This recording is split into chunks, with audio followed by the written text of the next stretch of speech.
Hello viewers, welcome to my channel by choice ఆల్జాఫ్ channel. ఏంటి చాలా రోజుల తర్వాత వచ్చాననుకుంటున్నారా? అవునండి, వచ్చాను.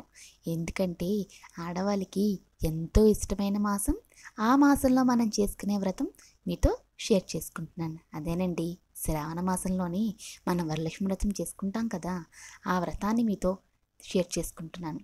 నేను ఏ రకంగా చేసుకున్నాను అనేది మీతో షేర్ చేసుకుంటున్నాను. నేను బాగా చేసుకున్నానండి.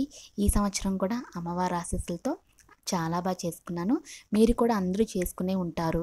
ఇంకా చేసుకునే వాళ్ళు ఉంటారు కదండి, 4వ వారం కూడా వ్రతం చేసుకుందాం అనుకునే వాళ్ళు. అంటే కొన్ని కార్యాల వల్ల చేయకపోవడం వల్ల, ఏదైనా అడ్డంకుల వల్ల చేసుకొని ఉండరు, కానీ 4th వీక్ కూడా చేసుకుంటారు. కాబట్టి వాళ్ళకి ఏమైనా ఉపయోగపడచ్చు. లేదు, నాట్ ఓన్లీ దట్, నా వ్యూయర్స్కి నేను చేసుకున్న వ్రతాన్ని షేర్ చేసుకుందామని ఈ వీడియోని చేస్తున్నాను.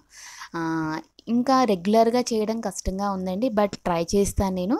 ఒకవేళ అనుకుంటున్నా చాలా చేద్దాము, నేను కూడా ఈ రకంగా చేసి మీకు చూపిద్దాము అని అనుకుంటున్నాను. కొంతమంది అడుగుతున్నారు కూడా, చేయండి, ఎందుకు వీడియోస్ చేయట్లేదు, చాలా రోజులు ఒక్క ఈవెన్ పెట్టినా కూడా చాలామంది మంచిగా రెస్పాండ్ అవుతున్నారండి.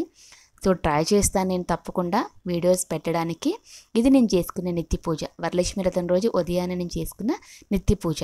అదేవిధంగా ఆ రోజు పూజ రోజు ఎదుట గుమ్మం ముందు కూడా ఏ రకంగా అలంకారం చేసుకున్నాను అనేది కూడా నేను లాస్ట్లో ఒకసారి పెడతానండి. మీకు అదేనా యూజ్ అవ్వచ్చు, ముగ్గు పరంగా కానీ ఏదైనా అలంకార పరంగా కానీ ఏదైనా మీకు యూజ్ అవ్వచ్చు అని చెప్పి నేను అనుకుంటున్నాను. ఇదిగోండి, నేను ఏ రకంగా చేసుకున్నాను అమ్మవారి యొక్క వరలక్ష్మి వ్రతం. అమ్మ యొక్క ఆశీస్సులతో చాలా బాగా చేసుకున్నానండి. మీకు ఇప్పుడు వీడియోలో కనిపిస్తుంది కదండి, చామంతి పుష్పానికి వెండి పుష్పం అనేది నేను గుచ్చుకున్నానండి.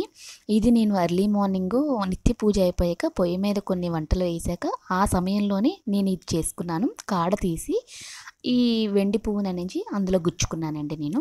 ఇది ఇలాగ మొత్తం 108 వెండి పుష్పాలతో 108 చామంతులనే గుచ్చుకొని పక్కకు ఉంచుకున్నాను. దాంతో అమ్మవారికి అష్టోత్తరం అనేది చేసుకున్నాను లాస్ట్లో, మన పూజ పరంగా ఎలా ఉంటుందో అలాగా. అదేవిధంగా అఖండం అనేది పెట్టుకుంటానండి. అఖండం అంటే ఏదో పెద్దగా కాదు, అంటే పూజ స్టార్ట్ అయిన దగ్గర నుంచి నేను రాత్రి వరకు, అమ్మవారు ఉన్నంత వరకు, నెక్స్ట్ డే వరకు అలాగ జ్యోతి వెలిగేటట్టుగా ఉండేటట్టుగా నేను అదైతే ఏర్పాటు చేసుకున్నాను. మీకు వీడియోలో కనిపిస్తుంది ఆ క్లిప్ కూడా. అదేవిధంగా 8 లక్ష్మణులు కూడా అలంకారం అనేది పెట్టుకున్నాను. మనం ఇప్పుడు గోమతి చక్రాలు, తామర గింజలు ఇవన్నీ ఒక్కొక్క రకంతో మన అమ్మవారికి అష్టోత్తరం చేస్తాం కదండి.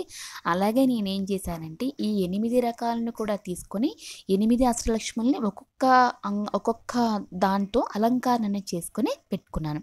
ఒకటి మధ్యలోని పగడాలతోటి, ముత్యాలతోటి, తామర గింజలతో, వీటి కాయిన్స్ తోటి, చిట్టి గాజులతో, వీటన్నిటితో కూడా మొత్తం 8 అష్టలక్ష్ముల్ని అలంకారాన్ని చేసుకొని అమ్మవారిని పూజలో కూడా ఏర్పాటుని చేసుకున్నాను. ఇలాగ వరలక్ష్మి అమ్మవారిని ఈ రకంగా మొత్తం అంతా అలంకారాన్ని చేసుకున్నాను. లాస్ట్ మీరు నా వీడియో అబ్జర్వ్ చేస్తే అమ్మవారి యొక్క పాదాలు, అమ్మవారి యొక్క హస్తాలని స్టోన్ వాటితో అలంకరణ చేశానండి. ఈసారి ఏంటంటే బ్రాస్ చేతులు, బ్రాస్ హ్యాండ్స్, లెగ్స్ రెండింటితో కూడా అలంకరణ అనేది అమ్మవారికి చేసుకున్నాను నేను. ఇదిగోండి కనిపిస్తుంది కదా అఖండమైన, అది కూడా లక్ష్మీదేవిదేనండి. ఈ రకంగా పూజ అనేది చేసుకున్నాను. ఇప్పుడు ముందు భాగాన్ని ఏ రకంగా అలంకరణ చేసి మీకు చూపిస్తాను. ఇదిగోండి, మా ఇంటి ముందర సింహద్వారం దగ్గర ఈ రకంగా అలంకరణ అనేది చేసుకున్నాను. 4వ వారం అనేది ఇంకో కొత్త రకంగా ముందున డెకరేట్ చేద్దామని అనుకుంటున్నానండి. ఇంకో రకంగా అలంకరణ అనేది చేద్దాం అనుకుంటున్నాను. అదేవిధంగా 4వ వారం నిత్య పూజ దగ్గర అమ్మవారికి ఏ రకంగా పూజ చేసుకున్నాను అనేది కూడా మీతో కంపల్సరీగా షేర్ చేసుకుంటానండి. వీలైతే మొదటి వారం కూడా చేసింది కూడా మీతో షేర్ చేసుకుంటానండి తప్పకుండానండి. ఈ వీడియో చూసిన వాళ్ళందరికీ యూజ్ అవుతుందని అనుకుంటున్నాను. చూసిన వాళ్ళకి వీలైతే మీ ఫ్రెండ్స్కి షేర్ చేయండి, సబ్స్క్రైబ్ చేయండి, లైక్ చేయండి. మళ్ళీ ఒక మంచి వీడియోతో మిమ్మల్ని కలుసుకుంటాను. అంతవరకు సెలవు మరి.